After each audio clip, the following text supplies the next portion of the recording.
Hi students, so in this video we will be discussing about argument or amplitude of a complex number. So basically what is the definition of argument, how to calculate the argument, and after discussing about argument we will discuss about modulus amplitude form or polar form or Euler form of a complex number. So first let us define what is argument. If z is equal to x plus iy is a complex number, we can represent the complex number as ordered pair x comma y. Let us suppose a point P represents x comma y in the Argand plane. So this point is represented by P in the Argand plane. Now when we join this P to origin, now we are actually supposing this point to be in first quadrant. The point can be anywhere in the four quadrants, of course. I am actually supposing the point to be in first quadrant. So when the point is joined to the origin, the angle formed by this line OP with the positive x-axis is defined as amplitude or argument of the complex number. So the angle formed by this line with the positive x-axis. Okay, so let us take this as theta. So this theta is defined as argument or amplitude of z, and argument can be denoted with this symbol. Just we can write ARG for argument of z, or we can write AMP to represent amplitude of z. Argument or amplitude of z, both are one and the same. So the angle formed between this OP and this positive x-axis is what is defined as argument. Now, so if this is the inclination between OP and x-axis, we know that the slope of this line can be defined as m is equal to tan theta. So we know this, how to define the slope of a line. The slope of this line with respect to positive x-axis can be written as tan theta when inclination is theta. Now we know what is the point P x comma y. We know origin as 0 comma 0. So how to calculate the slope of OP? You just use y2 minus y1 by x2 minus x1 general formula. The slope of the line OP will be y minus 0 by x minus 0. So in place of m, which is actually defined as slope of this line, I am writing its value. So what we are getting now, y by x is equal to tan theta. So what is theta from this? Theta can be written as tan inverse y by x. So this is the basic formula to find the argument or amplitude of a complex number. This is the basic formula. And what is this tan inverse y by x? Just see here. When z is equal to x plus iy, what is the argument? It is tan inverse of imaginary part by real part. Tan inverse of imaginary part by real part. So therefore, when you know slope of a line, you can automatically write the argument using this formula. That is, when you know the inclination, you can get this value. So this is the basic definition of argument of a complex number. Now, this point can be anywhere in the four quadrants. Therefore, this angle can be acute angle between 0 to 90, or the angle can be more than 90 also. Okay, so therefore, when this argument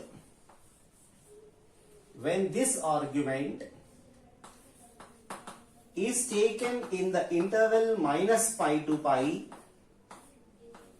including pi excluding minus pi, or including minus pi and excluding pi.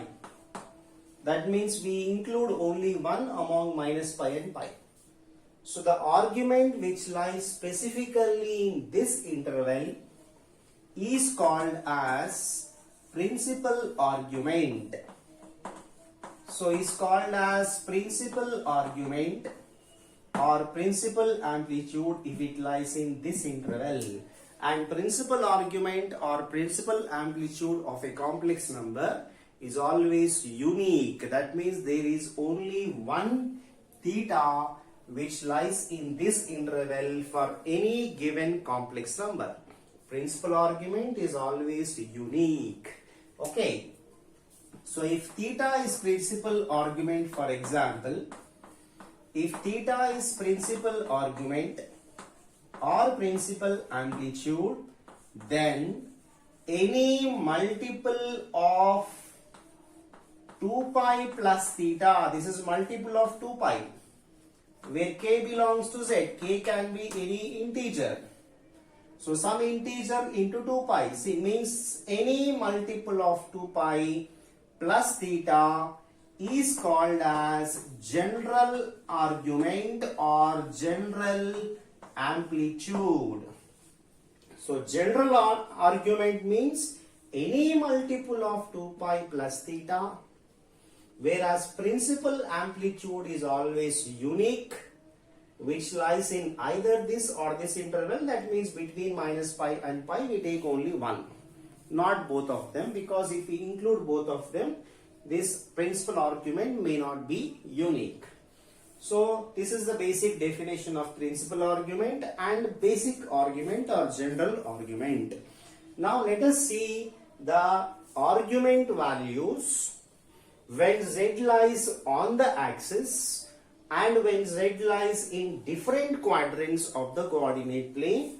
So those things we will discuss now. For example, so let us go one by one. So first we will discuss what happens when z lies on the axis. So for example, let us assume the complex number is exactly on positive x-axis like this. So z means x comma y. This point I am assuming to be on positive x-axis. So what is the argument actually? So argument means when z is joined to the origin, the angle made by this line with positive x-axis. Now z is of course on positive x-axis only. Therefore the angle made by this OZ with positive x-axis means it is 0, because this is coinciding with positive x-axis. There cannot be any angle. So therefore whenever z lies on positive side of x-axis, the angle made by OZ with positive x-axis, that means the argument is always 0. Okay, so argument is 0 whenever your y coordinate is 0 and x coordinate is positive in the given complex number x comma y. So if y is 0 means of course the complex number lies on the x-axis only. If x coordinate is positive, it is going to be on positive side of x-axis. So this is one case. Now what happens if z lies on negative side of x-axis? Let us discuss. Negative side of x-axis means of course your y coordinate must be 0 only, x coordinate must be negative. So z lies somewhere here on negative side of x-axis. Then what is argument? Argument is the angle made by this line with positive x-axis. So therefore the angle made by this line with positive x-axis means the angle can be taken like this So angle can be taken in anti-clockwise direction, then it becomes pi or 180. And if you are taking the angle in clockwise direction like this, the angle will be negative angle, so minus pi. Anyhow, the magnitude of the angle will be pi or 180. So when you are moving in anti-clockwise direction, it is pi. Clockwise direction, it is minus pi. So therefore, in this case, that is second case we are discussing, argument of z will be pi or minus pi whenever z lies on negative side of x-axis.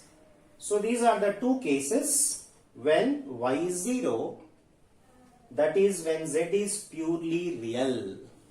Y is 0 means imaginary part is 0, that means z is purely real. So whenever z is purely real, argument will be either 0 or pi, depending on z lies on which side of the x-axis. Okay, now let us consider the next case in which we will take x as 0. So when x as 0, that means when z is purely imaginary. Now x is 0 means, of course, the complex numbers lies on positive or negative side of y-axis. x0 means the complex number must be on y-axis only. Okay, so let me discuss the third case now, in which I will assume z somewhere here. So this is x-axis, this is y-axis.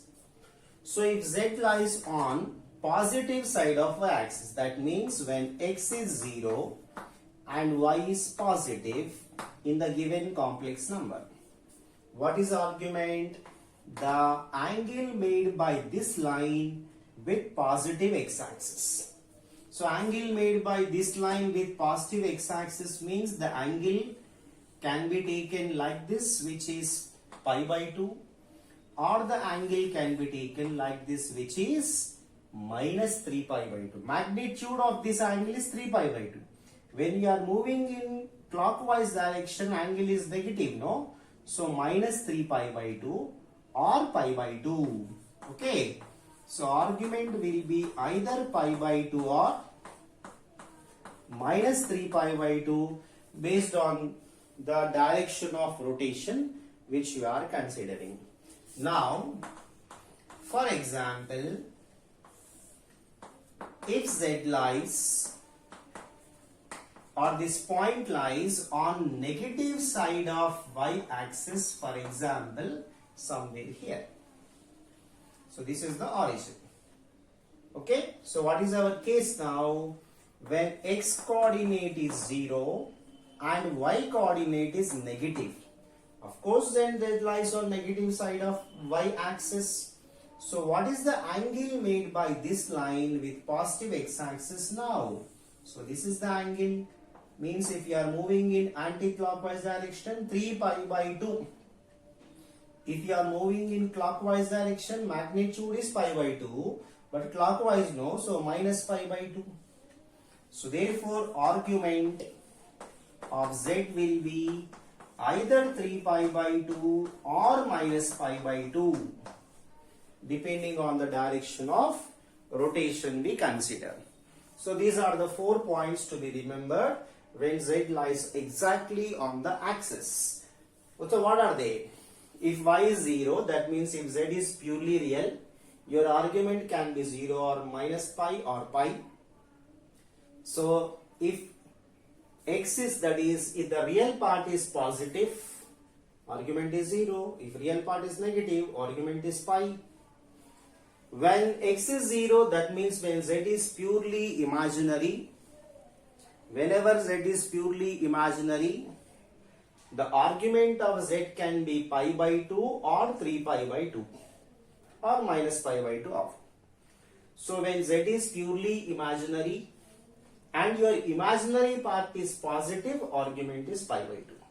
When your imaginary part is negative, argument is minus pi by 2 or 3 pi by 2. So these are the conditions which we have to remember when z lies on different axes.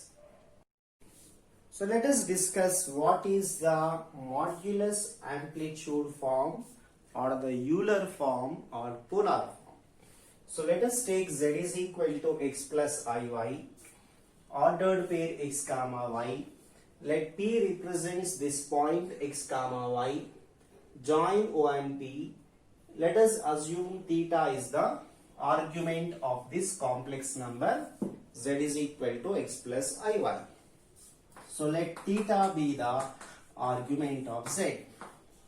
Now draw a perpendicular from P onto this x-axis. Just drop a perpendicular. So right angle triangle is completed here. So what is the distance OP, distance between O and P? Using distance formula, this OP let us take as R.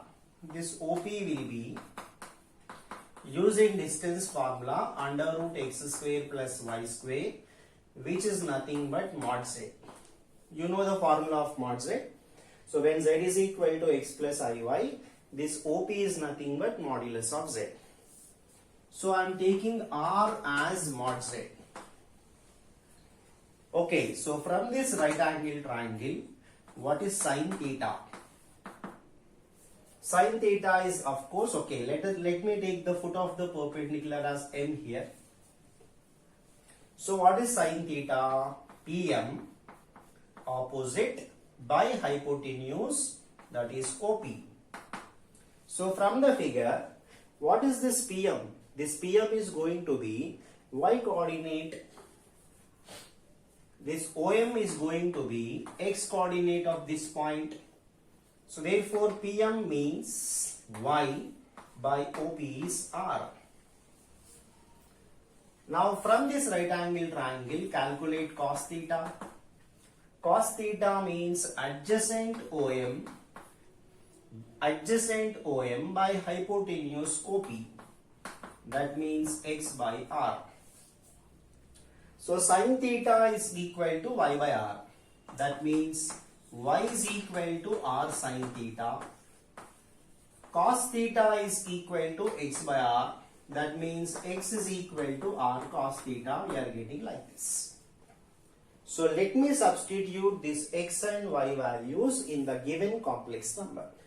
So therefore z is equal to x plus iy is the complex number, where x we got as R cos theta and y we got as R sin theta. So you can take R common now. Cos theta plus I sin theta after taking R common. This is called as modulus amplitude form of a complex number, where R represents modulus of z and theta represents argument of z, and we can also take, actually we take this theta as principal argument, not simple argument, but a principal argument in modulus amplitude form. So you can write this cos theta plus I sin theta can be written in short as cis theta. C stands for cos, I, and S stands for sin.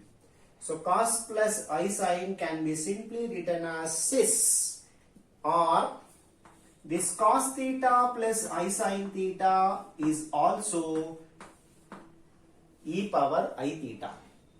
E power I theta can also be taken as cos theta plus I sin theta, or short form cis theta.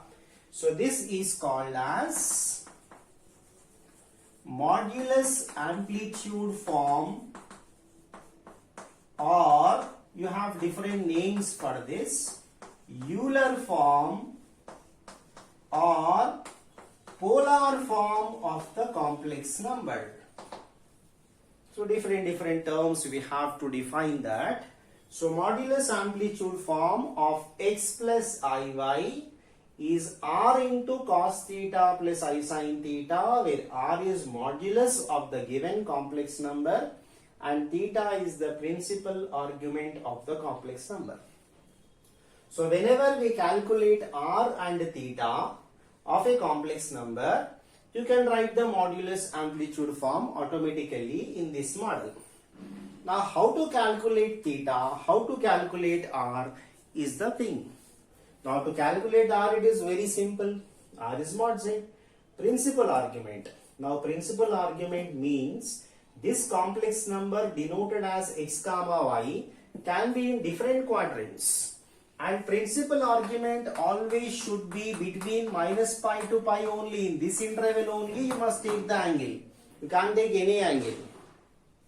So based on the point lying in different quadrants, you have different principal arguments models. So let us discuss how to calculate principal argument in different quadrants. Now first quadrant, when theta or when z is in first quadrant, directly how to calculate the principal argument we have discussed. So when the point is in first quadrant, your principal argument is directly tan inverse of imaginary part by real part. This is the basic definition. This does not change, because for defining the argument we have taken the point in first quadrant only. That does not change. So first quadrant, this is going to be the principal argument. In different quadrants like second, third and fourth, how the principal argument is going to be, let us define. So let us see the principal arguments in different quadrants. So in first quadrant, that is if the point x comma y lies in first quadrant, this is the principal argument already we have defined. So if this point lies in second quadrant, principal argument is pi plus tan inverse y by x or pi minus tan inverse mod y by x. So if you are not going to take modulus, automatically in second quadrant your x coordinate will be negative. So obviously this y by x will be negative, that negative sign will be carried outside. So therefore anyhow you will get negative here. So therefore if you directly want to write negative symbol, take modulus here. And similarly in third quadrant, if x comma y lies in third quadrant, this is your principal argument, minus pi plus tan inverse y by x. So here in second quadrant, pi minus tan inverse modulus of y by x means this is clearly an angle between 90 to 180. And this is clearly an angle between minus 90 and minus 180. So starting from this positive x-axis, if you are moving in clockwise direction, this will be minus pi by 2 and this will be minus pi. So minus pi plus some angle means it is definitely more than minus pi only. So therefore this angle definitely lies in this interval. Now in fourth quadrant, directly you can remember tan inverse y by x for first quadrant as well as fourth quadrant. Here in fourth quadrant, y coordinate will be negative anyhow. Y coordinate is negative, anyhow you will get negative here.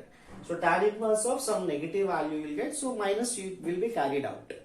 So directly if you want to remember the formula, you can remember like this also. Modulus of y by x and take minus outside, just take modulus here. So if you are not taking modulus, anyhow minus comes here. Okay, so you can remember the principal argument in different quadrants with these formulas. When you find principal argument, argument follows automatically, because if theta is the principal argument, any multiple of 2 pi plus theta can be taken as general argument, we know. So if you find principal argument, general argument, anyhow you can get. Okay, so while writing the modulus amplitude form of a complex number like this, theta is always principal argument. R is nothing but mod z. When we calculate these two, we write the modulus amplitude form of x plus iy in this form.